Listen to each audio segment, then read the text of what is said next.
Hi everyone, welcome to our 7th and final retrospective interview for our Total War 25th anniversary. My name's Andrew Perry, I'm a senior content producer here at Creative Assembly, and today we're going to cover a little game you may have heard of, Total War Warhammer. So, without further ado, I'll introduce our guests, our legendary lords. Rich, would you like to introduce yourself? Yeah, my name's Rich. I've been the game director for the Warhammer series, looking after the post-launch content, and prior to that working on many of the different Total War titles, which I hope you got a chance to play. Nice. Andy? Well, yeah, I'm Andy. I'm the narrative designer on Total War Warhammer, previously a writer, sometimes being known as the lore master because I'm a bit of a nerd. And Ian? My name's Ian. I was the game director on the Total War tentpole main releases. I'm now a senior principal creative director across various games, and I've been involved in more games, Total War games, than I care to think of now, to be honest with you. Starting back at the beginning, I think it was 2012, was it, that you originally signed the agreement with Games Workshop? Back then, did you have an idea of how it was going to look? Did you have any kind of images in your head what it would look like? Yeah. I mean, for a number of years, the company has wanted to do a fantasy Total War because it was just going to always be great. And there were conversations with Workshop 10 years before we actually signed anything as well, but nothing ever happened. And at the point where the conversations started to, bear fruit and we were actually starting to make a deal, okay, what's this game going to be, starts really coming together. And so we're looking at the whole of the Warhammer fantasy and just thinking, this is huge. There's so many incredible stories, so many incredible characters, so much going on in this world. There's no way we're going to be able to just do that in a game. You just can't. It's too big to do it justice. So we started thinking about, okay, how we do expansions, how we eventually get that whole world as a single experience. And the only way really we could do it was saying, okay, we're going to do a trilogy. We're going to do 3 main games with a chunk of the factions, and then in between, as we go along, fill out the details, bring in all the other factions, with the end result right from the beginning was, and then we have an Immortal Empires at the end, where all of this content, all of this stuff, all of this work, this evolution, this refining of the experience can just be this grand, massive thing with the whole fantasy world in it at the end. So right from the beginning, we thought that's how we do this brilliant IP justice and make the game that, let's face it, when we're thinking about it as developers, that's what we want. That's what we want to make. That's what we want to play. And we just knew that's what our fans would want us to make and for them to play. So from the very beginning, it was like, okay, how do we carve this up in a way that, makes sense, that we can deliver it in the right way, and that ultimately, right at the end of it all, or not actually at the end of it, but towards the end, we've got the Immortal Empires, and then and that's where Rich and his team comes in as well, because we're making the tentpoles, and then Rich's team is working alongside us. We're all colluding, and we've got this giant plan that ultimately will result in Immortal Empires and all of the factions across this IP being realised, and a few more as well, actually. And as the relationship developed and the trust developed between the two companies, then we were able to experiment a bit more, and I think a lot of that happened both on the tentpoles and through the DLC as we've gone on. So it's it was the only way we felt we could do the IP justice and provide the game that we wanted and that we knew our fans would want ultimately. That's one of the proudest moments actually of the series, was that North Star that you set about effectively having 3 jigsaw pieces to kind of bring it all together. And no plan always survives contact with the enemy, but we pulled it off effectively over 10 years, and we got there with Warhammer 3, and now we have this fantastic giant map, the biggest Total War map to date. Yeah. I mean, we're all fans of the source material, which made it such a nice project, to be a part of. And when I think back when we were first working on the first game, the thought of where this could go, we had dreams and like wild aspirations, but I don't think any of us probably thought we'd get to exactly where we've got to now, with the amount of stuff that has gone beyond just the source material books, right? And flavoured it out. But our goal has always been to do as much as we can, get everything in. And we still like to do that even now. Yeah. What was really fun as well at the beginning is a lot of people are already existing Warhammer fans. So there's a lot of excitement anyway on the team. And then a lot of us have dabbled with it or whatever, but couldn't afford to buy armies back in the day. And so we okay, well, now we've got a load of models sent by Workshop. And right from the beginning, as we're creating the vision for what the game would be and how it would work and how it would be designed, we're just investing in the tabletop. We're painting miniatures. Richard's painted about 37 armies and what have you. I painted about 3 miniatures, but and we just off eBay. But the point is, we invest in playing that game, playing the tabletop game, understanding all the factions, the nuances. As a tabletop fan of Warhammer, it was just brilliant fun as well. But we spent a long time just understanding that IP and what was the essence of each of those factions, on the tabletop game, and how do we bring that into Total War? And it's like, rather than doing it with history, we're doing it with that. But the first thing is to really understand what it is you're trying to then create. And that was a lot of fun. We had a lot of moments fighting battles against each other in evenings or lunchtimes and everything, and some table flip moments, all manner of different competitive juices flowing. But it was a brilliant time. Everyone's just really sort of absorbing it, and Workshop are going, right, have one of every miniature we made, and people are painting them, and it was everyone just bought into it from the beginning, and so it just generated that extra buzz that just kind of fueled the whole thing throughout the whole thing, didn't it? And throughout the studio, people went, oh yeah, I used to play that, or I used to paint that, or like, really? Okay. Yeah. And as you said, with all the miniatures turning up, here's a box, do you want to paint that? And we had a new army to play, and everyone has their favourites, which I think has been so nice over the course of making this, that everyone's feeling like a part of it and bringing their ideas and how to further it. And we've always said like how it's organically grown, really. Yeah. Yeah, and one of the first decisions was, okay, designing how the game would work and everything, but it's also, okay, what factions do we do first? And it's like, because whatever you do, whatever you choose, there's going to be a massive amount of people that go, that's not my favourite faction. Do you know what I mean? So we're like, so we had to break it down logically to go, okay, the first one's the old world, okay, so we've got the obvious factions there, and they all synergise really well, especially when we're going asymmetry, and we really wanted them to complement each other in a good way.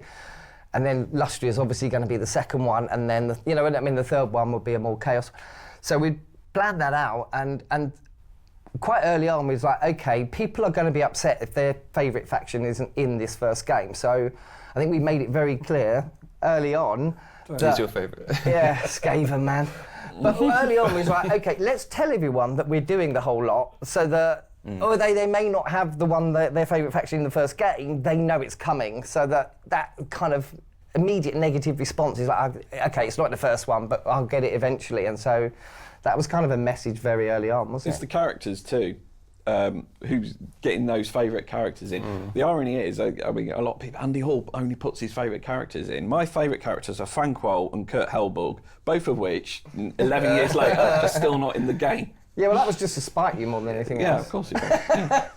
There's obviously a lot of differences and steps in different directions for going into fantasy, but what is it about Warhammer that just worked really well with Total War? What already could you see linking up so well, apart from armies? There's a Venn diagram, right? And, Total War players, Warhammer players, and they're the circles almost encompass each other. And I think Warhammer Fantasy, certainly at the 8th edition adaptation, which we took, was about big blocks of troops, artillery, and it suited the Total War formula just exceptionally well. You could ask people who probably don't even touch Warhammer, and what fantasy IP would you like to see in the Total War setting? And I think Warhammer would be straight up there. I think even more so than some probably big kind of popular culture fantasy IPs, because the way Games Workshop have deliberately designed the IP for players to collect these forces, and as Ian alluded to earlier, have these interesting battles. It just adapted, it's synced perfectly, really. It's a world designed to justify everyone fighting each other all the time, right? It is. Because that's ultimately what it supplies for the tabletop experience. That's absolutely, that's why it's again, so war. That's perfect for Total War, right? Because we always, in history as well, when you're looking for a start position or a bit, you're like, where is it where all of these different nations in conflict for one reason or another, and it's that space in time or whatever where any one of them can just go off and take control based on circumstances and everything. You know, it's a relatively balanced setup, and you know, you can just take one and run with it and make that the all-powerful nation. And yeah, the whole IP is set up that way, right? So the key is to then realise that authentically. But the natural connection between that and a Total War game was kind of there to start with, I think.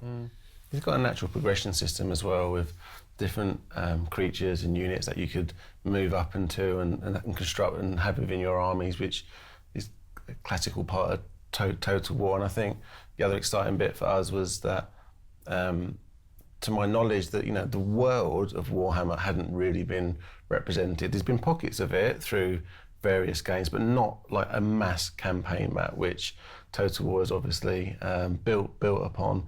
So for us, there's like lots of grey space to go into there and flavour that and work with the you know, the lore within the army books and bring that to life. And that was just a super exciting proposition. Do you feel like the campaign was almost a bigger job than the battles because? Different job, right? I mean, we had the challenge of like, how big is something, and how's this big old Arachnarok spider going to walk up and down this hill, and how's the giant going to fit through a gate? So battle definitely had its challenges, but the campaign map was a challenge because it was like, how do you shape it into a form that actually is fun and playable? Because that's the thing, it's the IP, but it's fundamentally a Total War game and Total War experience. And again, the challenge is it still should feel what Total War is, but bring in that IP in instead of history. And that's where that detailed passion for what the IP is really helps, because you're just going, right. And I'll give you an example that in Warhammer 1, we're playing a tabletop, and I was playing the Orcs, and the Doom Diver catapult was an artillery piece I had. And it just worked differently than all the other artillery pieces in Warhammer Fantasy did, where you lob the goblin out of the catapult, and then while it's that, you roll a d6, and it scatters, but you can choose which direction it scatters in. So you're kind of homing in on the target with your roll. And I just thought that's a really fun mechanic to play in the tabletop. And we're like, well, okay, how do we realise that flavour of what the Doom Diver catapult is in the game?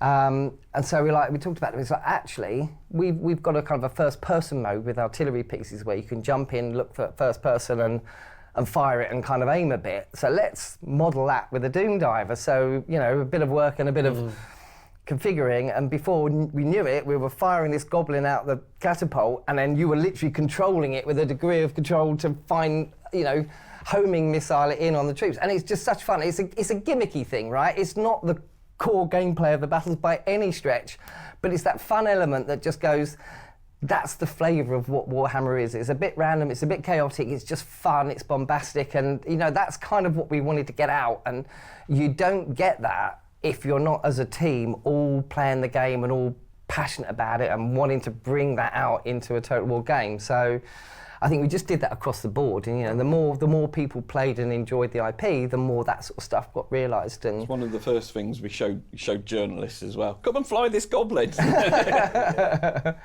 yeah, tiny part of the game, but it's that detail and that passion that comes out. And I think people appreciate that when they play the game. It comes out. So I think, and GW did want to work with us. A good example, going, he's talking about the campaign, is if you look at the old world map in Total War, it doesn't quite look like the old world map. We had to kind of warp it and extend it because we needed the gameplay. We needed space between the lords for players to build up their empires. So again, there's kind of that nice give and take between us and our licensing partner that worked really well. And testament. I think maybe we took that for granted a bit, how important that was right at the beginning, because, you know, there are elements like, okay, well, Carl Franz has to be like this, and you know, he's got to have this.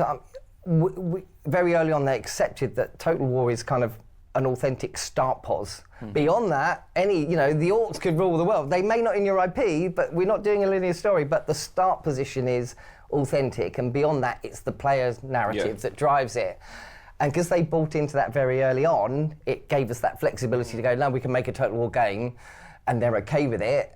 You know what I mean? And it's because that could have been a real stumbling block if that we would have had to do something completely different.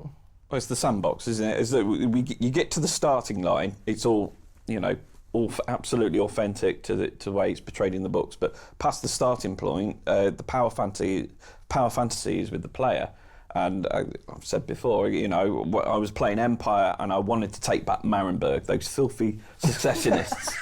And every game, even now when I play, the first thing I do is bring back Marienburg into the rightful rule of Karl Franz. So you do it because that's one of your passionate things from the IP. To me, it just makes good common sense tactically or strategically to take Marienburg, right? It's a rich region, and but again, that's sandbox, right? You can do it for whatever reason you want, and it's there for you to engage with it the way you want. And to me, that's the magic of Total War anyway. But yeah, makes making the showcases a lot easier. That we can choose where we go and build those narratives as we go. So with such an established IP, was there anything you were kind of nervous that you wouldn't be able to get in that you really wanted to, that you managed to make work and kind of surprised yourselves with? Not really, to be honest. It's more about how much we managed to get in that didn't even exist beforehand. So we've managed to cover most bases, but we've actually added so much more with Workshop. And I think we were talking earlier about the relationship that we formed very early on and how good that was, that mutual respect for what they do and their respect for us and what we do. And as that relationship developed, it got to the point where that mutual trust enabled us to kind of work on IP together. So driven by Workshop, obviously, with them understanding what would make it work for us in a Total War game. And so that was really brilliant and a lot of fun to do as a dev, to be part of that. So it was more us actually doing more than we ever expected we'd be able to, just because of the strength of the relationship. I mean, we did it through tentpoles and we did it a lot through DLC. I mean, Rich and Andy can talk about a number of things that were done in collusion with Workshop that just worked really well and were really exciting things to work on. Vampire Coast for me, because there wasn't no army book. There was a very even at the time an old white dwarf article, but I was waving it in front of Rich's face, going giant undead crabs, and we kind of pitched Games Workshop, didn't we? And they weirdly they said yes. They even said you may need to create your own character. So yeah, we had the opportunity to do that, which was quite special, wasn't it? It was, and we were ripping off all sorts of things out there, what that could be. We did look through the arsenal of books and novels and everything that we could think of, and we tried to combine that with stuff that felt nautical based. I know some of the choices that we made maybe didn't quite hit the mark that some people really wanted, with like Aranessa from Dreadfleet, but we felt it gave it that pirate vibe, and it was trying to get that balance between pirates and vampires, wasn't it? But yeah, it led us to that point, as you said, where we had the one gap still missing, and we thought we'd go low-key, didn't we, with an operatic singer from Bretonia. Yes. Well, when you create, and even Workshop starts from that place, you look at the archetypes of the race or the faction that you're looking at, and basically you kind of pull the archetype out and effectively personalise it. And there was a kind of an archetype, but like an operatic kind of mad person kind of thing that we thought would really work, and also it was a bit against the grain as well, and even like Luther Harkin, obviously he did exist in the IP, but it's not like he had a massive profile or even a miniature. So we took kind of the hints that Games Workshop had laid, that he was again kind of crazy with multiple personalities, and we kind of really leaned into that theme. Massively, and I think that's what we always look to do, is like, how can we extract the flavour of what this content is associated to, and who doesn't love pirates, right? And then when you marry that up with zombies and the undead, it really got all the thoughts and juices flowing. There was stuff that had been obviously created within that White Dwarf where it had been custom built, and that was great, but there were entries where there was no miniature at all, right? So that really let us again go off on a tangent and engage the Games Workshop and like the Leviathans and things of that nature. We sailed on like the hermit crabs, and then the little house it lives in is a skull, because Warhammer is always skulls. It's a safe bet. Always go to the skulls. Yeah. But I think that our favourite one is the Necrofex Colossus, which is pretty awesome.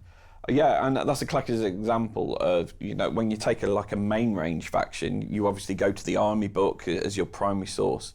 But for Vampire Coast, we kind of allowed us to kind of look at like the Forge World catalogue of models and kind of, it's pretty much one of the first times we kind of, obviously we do it a lot now as the army books become more thin on the ground. But at the time it was, we can bring in these big kind of big resin kits and digitise them and make them cool, and also very organically part of that roster. What are some of the biggest decisions you've had to make, the biggest calls you've had to make in the development?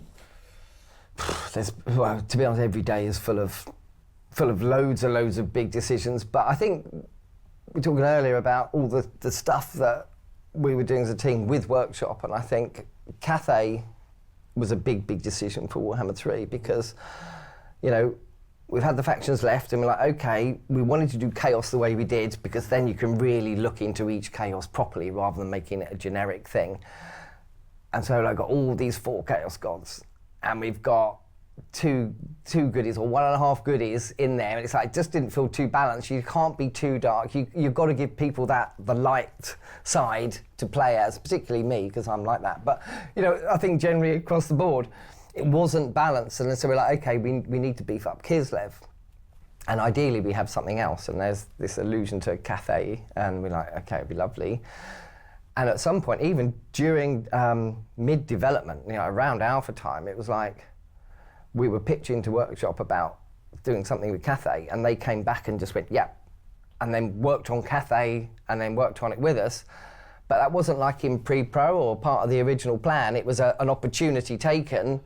But that, in the course of games development cycles and all that kind of stuff, it's a massive challenge, because you're not only having to do the work that realises Cathay and do that with Workshop, and Workshop doing their stuff and the timelines involved in them going through their processes and us colluding, but how do you fit that into a project that has deadlines, it has milestones, and like you're just throwing this massive chunk of the game in, you know, way later than it should be, and so it's a big decision. Do we do that? And it was like we always felt the upside was so big, because it provided that ultimate balance between, you know, whatever faction you choose, you've got enough of each of that kind of light dark side of it. Otherwise, it would have just felt too.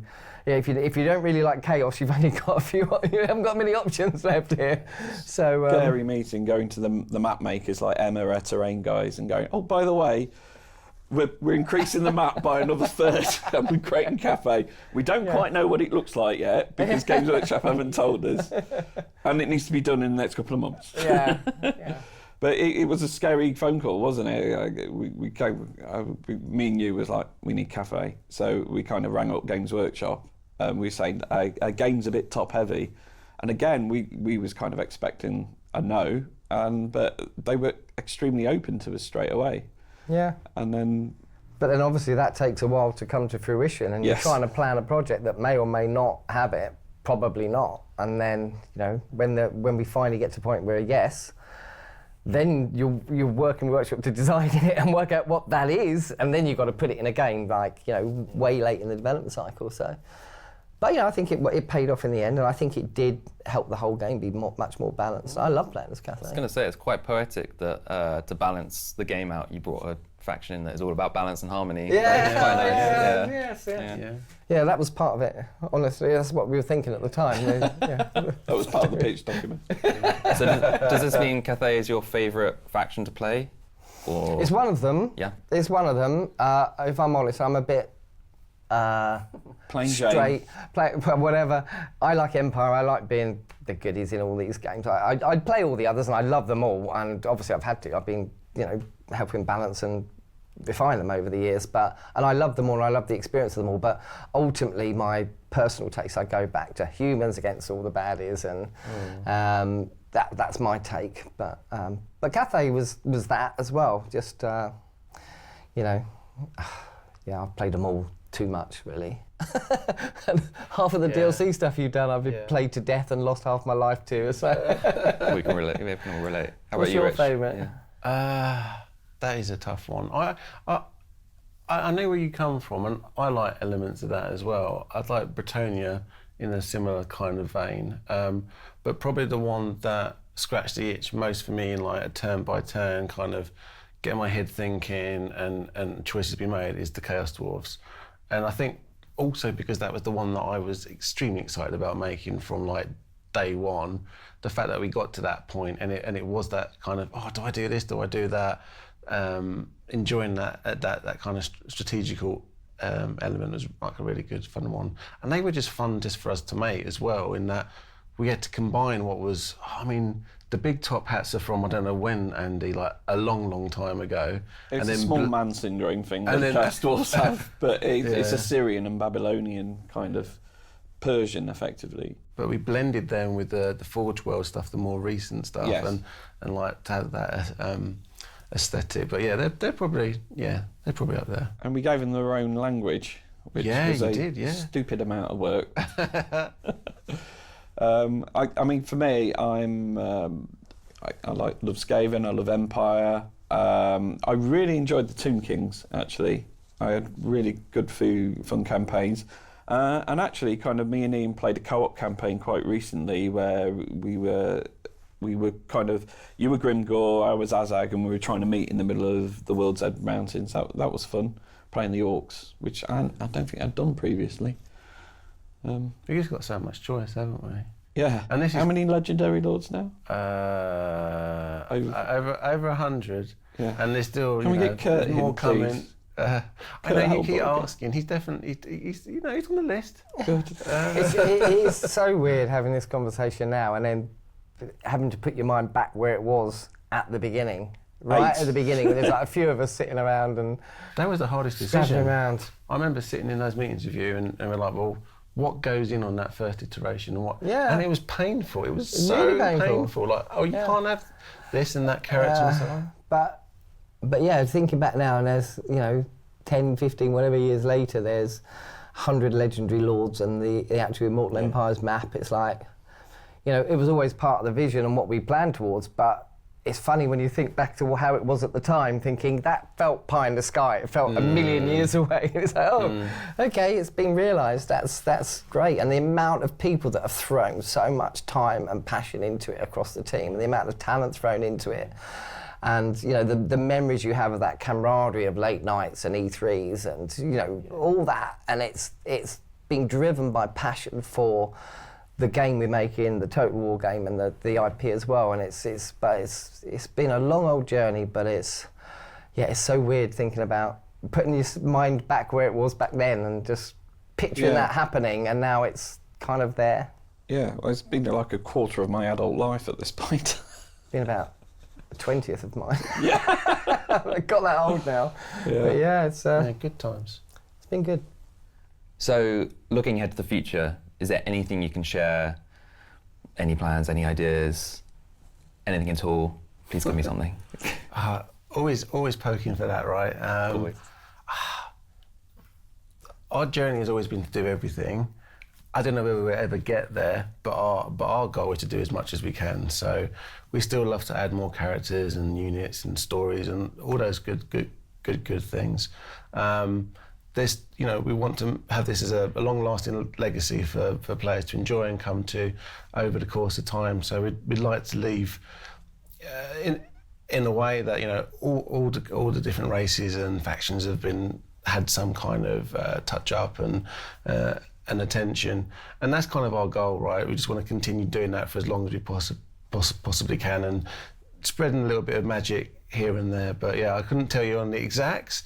I think we're just really proud of what we managed to achieve today, and as long as people still want to buy it, and as long as people still want to get in there and have the good fight, we'll love to add more content to it.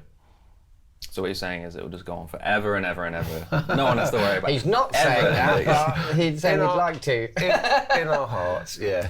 But let's wait and see. So that brings us to the end of our retrospective interviews. We want to thank you all for joining us. If you have any memories that you want to share down in the comments below, please do. And make sure you subscribe for our future updates. We've got more to come. If you've missed any of the previous videos of our previous games, make sure to check out the playlist below. I want to thank all these guests today, these lovely guests, for sharing your stories. It's been really great. Yeah. And we'll catch you next time. Bye-bye.